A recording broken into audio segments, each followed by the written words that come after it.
Je veux que vous commenciez à dire « Je vis dans le présent et je jouis de chaque instant de ma vie.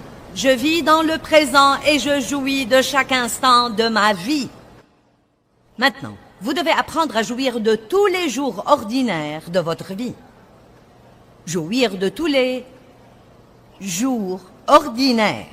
Aller au travail, se lever, aller au travail, conduire dans la circulation, rentrer à la maison, donner à manger aux enfants, faire la vaisselle, faire la lessive, payer les factures, aller se coucher, se lever, lundi, mardi, mercredi, jeudi, vendredi, samedi, dimanche, lundi, mardi, mercredi, jeudi, vendredi, samedi, dimanche, lundi, mardi, mercredi. Si vous pouvez apprendre à jouir de ça, à ce moment-là, vous dépouillez Satan de son pouvoir de vous rendre malheureux.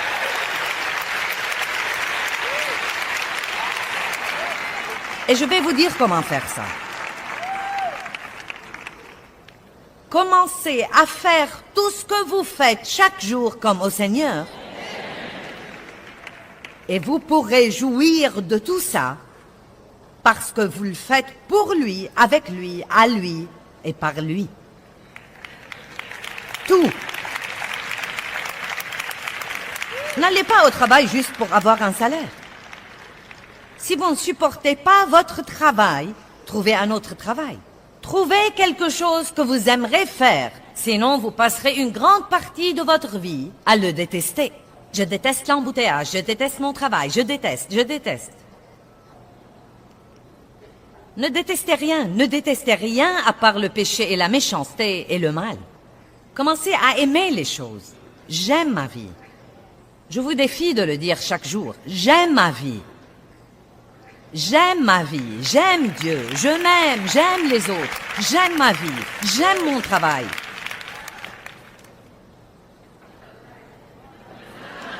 J'aime la lessive. J'aime la vaisselle. Vous allez les faire de toute façon, donc à quoi bon les détester? Non mais sérieusement.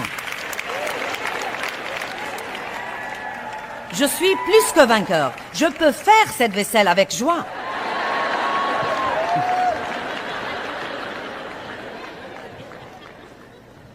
Allez, pour moi, c'est vraiment un défi. Et j'aime les bons défis. J'ai passé une grande partie de ma vie malheureuse et mécontente. Et quand j'ai décidé d'apprendre à aimer la vie, vous voyez, je n'ai jamais eu l'occasion d'être une enfant.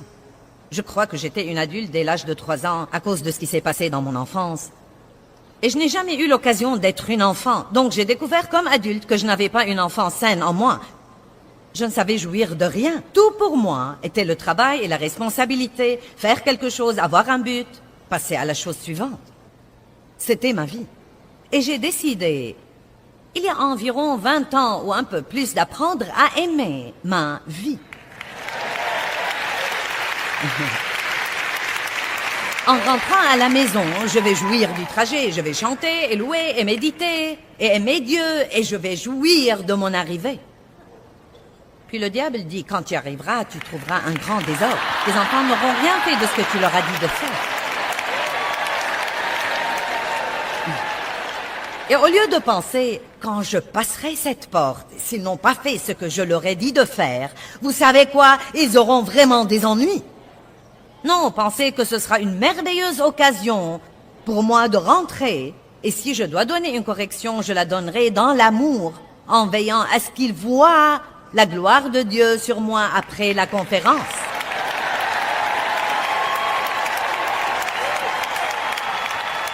Allez, vous le savez aussi bien que moi, parfois nous projetons de piquer une bonne crise. N'est-ce pas? Nous l'avons déjà planifié. Si vous faites ça encore une fois... Et ensuite, secrètement, vous espérez presque qu'ils le feront parce que vous cherchez une excuse pour décharger. Oui, j'ai quelques sœurs là-bas. Vous les types, vous feriez aussi bien de lever la main, vous aussi. Vous savez exactement de quoi je parle. Bon, bien compris. Faites tout ce que vous faites comme au Seigneur. Dieu, je vais travailler pour toi. Je nettoie cette maison pour toi. Je fais ma lessive pour toi.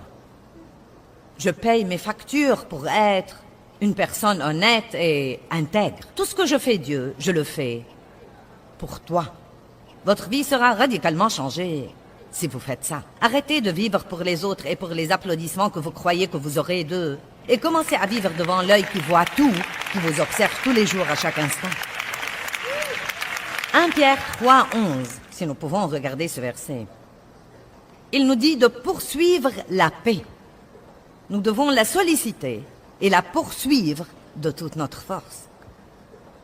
Qu'il se détourne du mal et qu'il le rejette et qu'il fasse le bien, qu'il recherche la paix, l'harmonie, la tranquillité au milieu des craintes, des passions perturbantes, des conflits moraux, et qu'il la poursuive ardemment. Ne vous bornez pas à désirer des relations paisibles avec Dieu, avec vos semblables et avec vous-même, mais recherchez-les et poursuivez-les. Laissez-moi cette partie sur l'écran. Il parle ici de 3 relations. Nous avons une relation avec Dieu. Nous devons veiller à être en paix avec Dieu. Et ce n'est pas difficile à faire. Le moyen de rester en paix avec Dieu, c'est d'éloigner le péché de votre vie. Et vous faites ça de 2 façons. Soit vous faites ce qu'il faut pour commencer, soit quand vous faites vraiment des erreurs, vous êtes prompt à vous repentir. Vous demandez à Dieu de vous pardonner, vous vous occupez de la chose, et comme ça vous pouvez maintenir la paix avec Dieu. Vous n'aurez jamais la paix avec Dieu si vous lui désobéissez.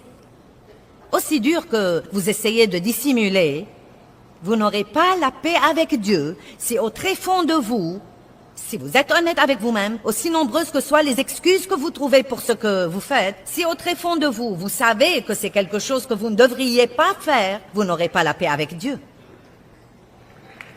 Amen. Et je ne connais pas une meilleure façon de le dire que la façon dont je viens de le dire maintenant. Quand nous voulons faire vraiment quelque chose, nous pouvons trouver des excuses. Eh bien, tous les autres le font. Dieu se fiche de ce que font tous les autres. Il s'occupe de vous personnellement et peut-être qu'il y a des gens que vous connaissez dans votre vie qui font quelque chose et ne ressentent aucune conviction de Dieu. Mais Dieu ne vous laissera pas le faire. Et vous ne devez pas contester, vous devez savoir qu'on demandera beaucoup à qui l'on a beaucoup donné. Et peut-être que vous avez demandé à Dieu quelque chose qu'ils ne lui ont pas demandé. Et si vous voulez que Dieu le fasse dans votre vie, vous aurez à marcher un peu plus que sur le chemin resserré. Je murmurais une fois, eh bien, Dieu, il paraît que tu t'occupes toujours de moi et tu sais, ils font ceci et ils font cela et ils n'ont pas l'air de croire que c'est vraiment un grand problème. Pourquoi tu me dis toujours que je ne peux pas faire ça? C'est très simple. J'ai reçu cette réponse dans mon cœur. Tu m'as demandé beaucoup de choses, tu les veux ou non? Si je veux passer à la télé tous les jours, devant une grande partie du monde entier, et partager la parole avec eux, alors, naturellement, je dois rester sur un chemin très resserré. Et dans le but de faire ça, j'ai dû apprendre à vraiment écouter Dieu. Et si je ressens une conviction, si mon cœur n'est pas tranquillisé, non mais même si c'est quelque chose que Dave n'a pas l'air d'avoir un problème à faire, si mon cœur n'est pas tranquillisé, je ne le fais pas. Amen.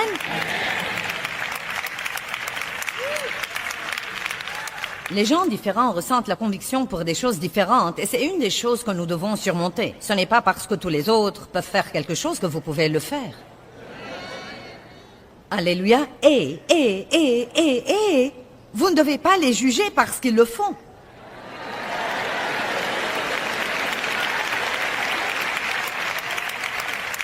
Ce qui arrive, c'est que les gens qui cherchent à vivre dans la piété croient vraiment qu'ils sont les seuls à faire ça. Et maintenant, tout à coup, ils veulent juger tous les autres qui ne font pas ce qu'ils font eux-mêmes. Laissez les gens tranquilles, priez pour eux, laissez Dieu s'occuper d'eux et veillez à faire ce que vous êtes censés faire et vous pouvez être sûr que le reste ira très bien. La paix avec Dieu. La personne suivante avec qui vous devez veiller à avoir la paix est vous-même. Et je parle beaucoup de ça. J'enseigne beaucoup là-dessus parce que c'était un problème énorme de ma vie et je crois que c'est un problème dans la vie de beaucoup de gens. J'ai eu beaucoup de mal à m'entendre avec les gens et je voulais aimer les gens. Je voulais vraiment être plus gentille et aimable et patiente et miséricordieuse. Et je n'arrivais pas à faire ça et Dieu m'a finalement révélé que je ne pouvais aimer personne parce que je ne m'aimais pas. Et on ne peut pas donner ce que l'on n'a pas. C'est pourquoi travaillez sur ça. Vous devez avoir une bonne relation avec vous-même. Vous devez avoir une bonne relation avec vous-même. Et ce verset que j'avais mis sur l'écran le prouve. Remettons 1 Pierre 3:11 sur l'écran, la dernière partie de ce verset. Ne vous bornez pas passivement, paresseusement. Si seulement j'avais la paix. Ce n'est pas comme ça que vous aurez la paix. Vous devez la solliciter, la poursuivre, la rechercher ardemment de toute votre force. Vous devez trouver les choses dans votre vie qui vous volent votre paix et vous devez vous en débarrasser. Amen. Ne vous bornez pas à désirer des relations paisibles avec Dieu, avec vos semblables et avec vous-même.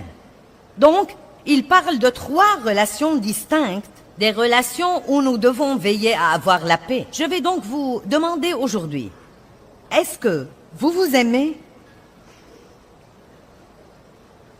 Certains s'aiment, mais je peux presque garantir qu'il y a ici plus de personnes qui ne s'aiment pas qu'il n'y a des personnes qui s'aiment. Vous vous aimez vous-même? Est-ce que vous vous acceptez vous-même? Vous êtes conscient de vos faiblesses aussi bien que de vos forces. Et, franchement, vous vous en fichez. Maintenant, je ne suggère pas que nous ayons une habitude relâchée ou négligente à l'égard du péché. Ce n'est pas du tout ce dont je parle. Mais certaines de nos faiblesses ne sont pas des péchés. Ces faiblesses sont souvent des choses que nous aurions voulu qu'elles soient différentes. Nous aimerions être capables de faire cette chose que quelqu'un d'autre fait, mais elle semble être un tel don et si facile pour lui. Mais pour nous, elle est difficile. Il est beaucoup plus facile pour mon mari d'être calme et facile à vivre, que ceci ne l'est pour moi. Car je dois vraiment me discipliner sur ce plan. Eh bien, il y a eu plusieurs fois dans ma vie où j'ai souhaité être comme lui. Non, mais je lui ai dit, ce doit être agréable de ne jamais avoir à s'inquiéter de rien, ou même à essayer de ne pas s'inquiéter. Dave a une réponse à tous les problèmes. Déchargez-vous sur lui. Quand j'ai un problème, je ne vais même pas lui demander conseil parce que je sais déjà ce que ça va être. Déchargez-vous sur lui. Et il a raison. Mais il m'est plus difficile de faire ça qu'il ne l'est pour lui. Eh bien, pouvons-nous appeler ça une faiblesse? Je ne sais pas. Peut-être. Non mais, il est plus fort que moi sur ce plan. Mais vous savez quoi? Je suis ce que je suis. Vous êtes ce que vous êtes. Je travaillerai là-dessus un peu plus dur. Il y a d'autres domaines dans la vie de Dave où il doit travailler un peu plus dur. Vous ne surprenez pas Dieu. Il ne vous a pas choisi et tout à coup il a dit « Oh mon Dieu, regardez avec qui je suis coincé !»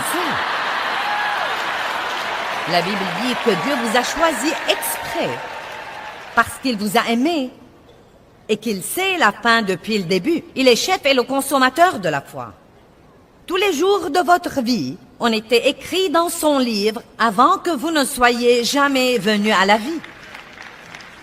Dieu connaît toutes les paroles dans votre bouche que vous n'avez pas encore prononcées. Il connaît chaque décision que vous prendrez avant que vous ne le preniez. Et il dit toujours, je vous aime inconditionnellement, je ne vous abandonnerai jamais, je travaillerai avec vous et je vous recueillerai et je veillerai sur vous.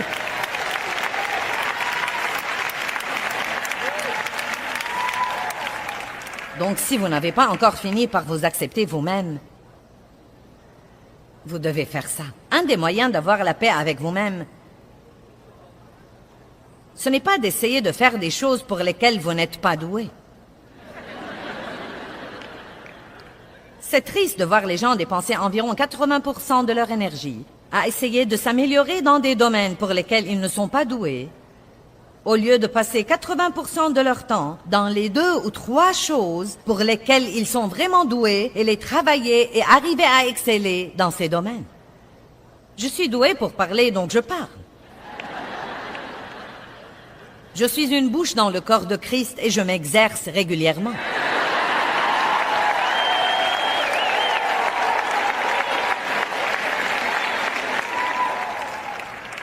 J'ai essayé de jouer de la guitare une fois. Mes doigts ne sont pas assez longs. Non mais je suis passée par toutes les choses en me comparant aux autres personnes. Je n'ai pas le temps pour ces messages aujourd'hui, mais l'essentiel est que vous devez apprendre à être en paix avec vous-même. La paix avec Dieu, la paix avec vous-même, la paix avec vos semblables. Mais comment pouvoir s'entendre avec les gens? Ouh! Mon Dieu! Ne vous attendez pas à ce qu'ils soient tous comme vous, car ils ne le seront pas. Nous sommes différents pour une bonne raison. Vous entrez dans une famille et vous pensez, comment ces deux enfants pourraient venir du même endroit? Non mais ils sont totalement, absolument opposés. Vous êtes comme, d'où êtes-vous venus? D'une autre planète? Et pourtant, Dieu met certains dons dans les gens. Il nous donne des tempéraments différents parce que nous avons tous besoin les uns des autres. Et Satan nous crée des dissensions parce qu'il sait mieux que nous ce qui arriverait. Il sait la puissance que nous aurions si nous pouvions apprendre à être dans l'unité et dans l'accord. Tout ce que vous devez faire, c'est de lire le livre des Actes et vous verrez que quand l'Église était nouvelle, quand elle était jeune, avant d'avoir le temps pour toutes les absurdités et les divisions et les confessions et toutes ces choses différentes, à quel point l'Église était puissante. Des miracles, les morts ressuscités et les boiteux marchaient et les sourds entendaient, les aveugles voyaient et le nombre des disciples s'augmentait tous les jours par milliers. Les gens donnaient généreusement ce qu'ils avaient pour aider tous les autres. Mais vous donnez juste assez de temps aux gens. Non mais parfois... Les gens veulent que je fasse partie de quelque chose et je ne veux même pas m'y introduire. Car ça peut être si beau au début.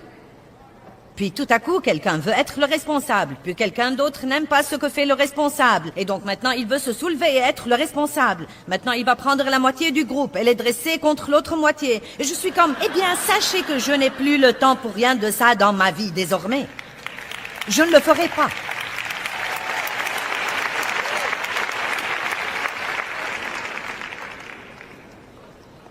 Focalisez sur les bonnes choses chez les gens plutôt que les choses que vous n'aimez pas et il vous sera facile d'être en paix avec eux.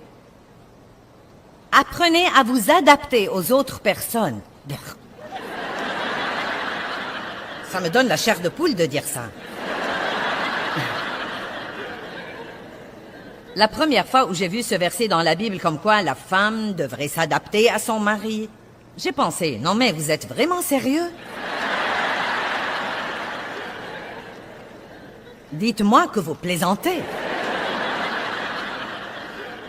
J'ai dû apprendre que tout ne devait pas être comme je voulais, et parfois Dieu ne me laissait pas faire à mon idée, et qu'il voulait être sûr de ça, pour qu'il puisse voir comment j'agirais. Notre façon d'agir sous pression révèle le vrai nous, qui nous sommes vraiment. Et nous révèle beaucoup de choses dans notre vie dont nous devons encore nous occuper. Et vraiment, quand vous êtes dans une situation délicate et que vous agissez mal, vous ne devez même pas vous déprimer. Vous devez dire, Dieu, je crois que je peux toujours voir ce que nous avons à traiter. Merci pour me l'avoir montré, au moins je ne suis plus trompée. Vous pouvez même remercier Dieu. Dieu merci pour m'avoir montré ça. Au moins je ne suis plus trompée et je ne penserai plus beaucoup de bien de moi que je ne le devrais. C'est exactement pourquoi dans Jacques 1, il dit « Prenez de très bon cœur toutes les épreuves par lesquelles vous passez, sachant que le texte auquel votre foi est soumise produit la patience. » J'ai trouvé que ça a produit beaucoup de trucs pour moi avant d'en arriver à la patience. Non mais beaucoup de trucs. À ce moment-là, revenez à « Je suis satisfait et stable émotionnellement. Je suis satisfait et... » Vous voyez, je vous donne l'équipement. Les choses ne vont pas comme vous voulez, vous ressentez, les émotions. Il faut faire quelque chose avant qu'elles n'arrivent à votre bouche. Une fois qu'elles arrivent là, c'est trop tard.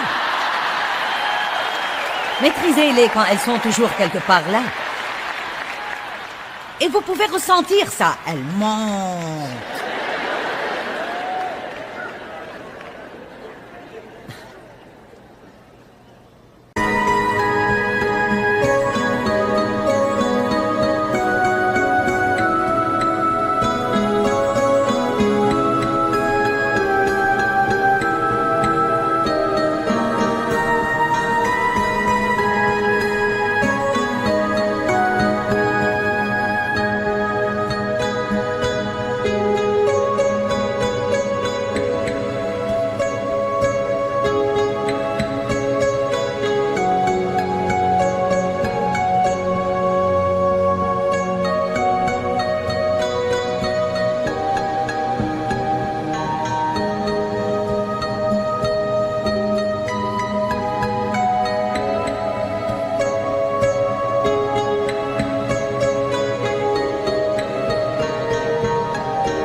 1 Corinthiens 10, 33. C'est ainsi que moi-même, je m'efforce de plaire, de m'adapter aux opinions, aux désirs et aux intérêts des autres, en m'adaptant à tous en toutes choses, en ne cherchant pas mon avantage personnel, mais celui du plus grand nombre, afin qu'il soit sauvé. Paul a dit, « Je travaille très dur pour ne pas être si imbu de moi-même et si égoïste et égocentrique pour croire que je devais faire à mon idée tout le temps. Si quelqu'un a une opinion qui diffère de la mienne, je n'en fais pas tout un plat, je le laisse avoir son opinion. Pourquoi nous travaillons si dur à essayer de faire que tout le monde pense comme nous pensons? Vous savez quoi? Je vais vous révéler un secret, c'est gratuit. Ils sont tous gratuits, mais je vais vous dire ceci. Vous pourrez accroître votre paix immédiatement si vous prenez aujourd'hui la décision de ne jamais plus donner votre opinion à quelqu'un à moins qu'il ne vous la demande.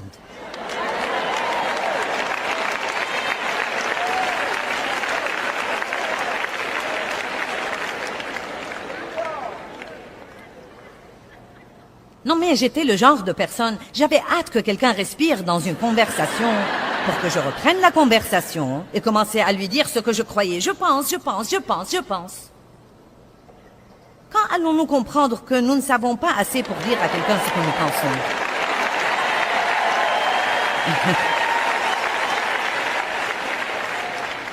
Maintenant, voici un autre moyen d'avoir la paix avec les autres. Celui-ci est génial. Ne passez pas excessivement de temps avec des gens qui ne vous plaisent pas tout simplement.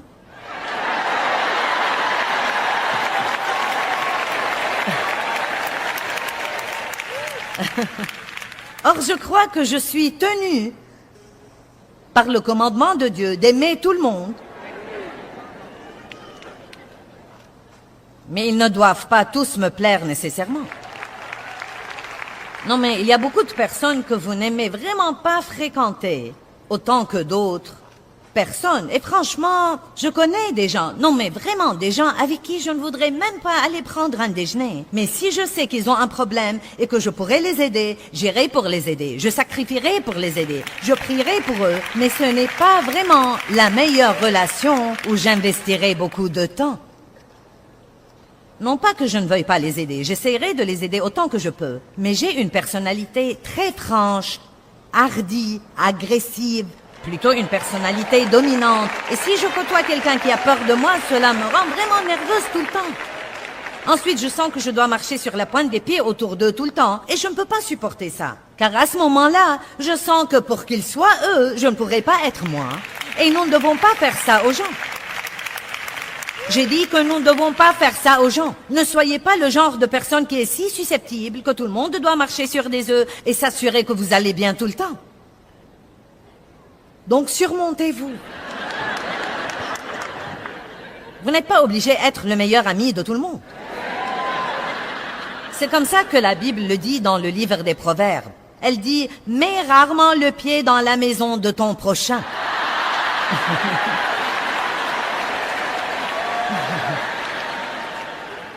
Vous savez quoi? Même les gens que vous aimez authentiquement et honnêtement et sincèrement, si vous passez tellement de temps avec eux, que vous vous impliquez dans la vie l'un de l'autre, vous finirez par ruiner ce qui aurait pu être une belle amitié.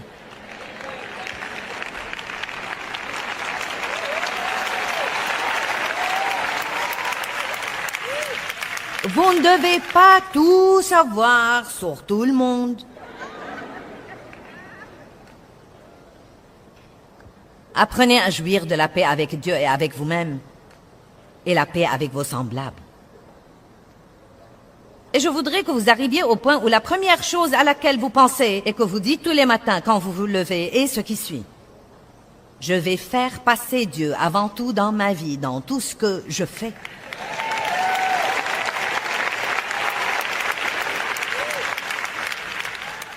Dieu est le premier dans mes pensées, ma conversation, mon temps, mon argent et toutes les décisions que je prends. Je cherche Dieu d'abord avant toute autre chose. Et il ajoute à ma vie les choses qu'il veut que j'aie. Romains chapitre 11, verset 36. Car de lui, et par lui, et pour lui, sont toutes choses. Car toutes choses émanent de lui et proviennent de lui. Toutes choses vivent par lui, et toutes choses sont centrées sur lui et tendent à s'accomplir et à se consommer en lui. À lui soit la gloire.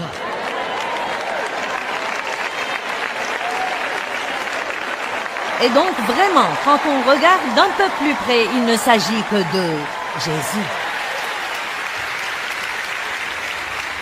Il ne s'agit que de lui. Allez maintenant, louez Dieu. Il ne s'agit que de lui. Amen. Amen. Je crois que nous pouvons correctement dire que Dieu est un Dieu relationnel.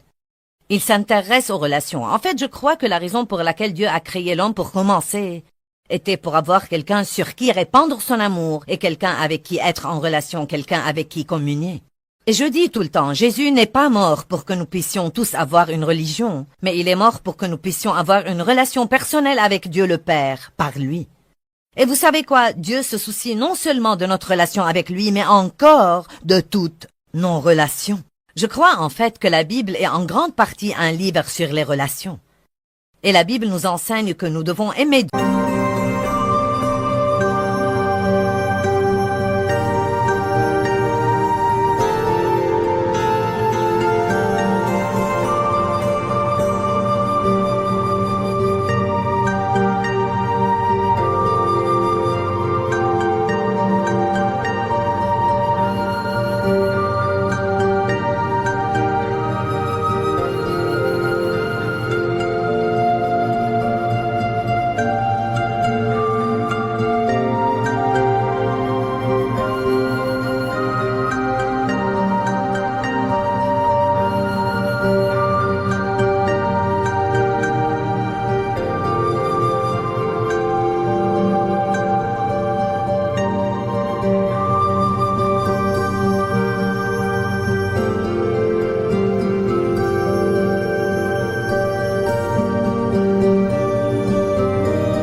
Nous aimer nous-mêmes et aimer vraiment les autres.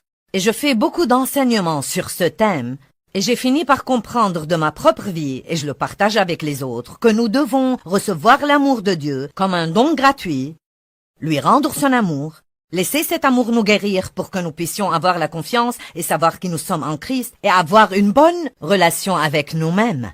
Et à partir de là, nous pouvons commencer à aimer les autres.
ngược làng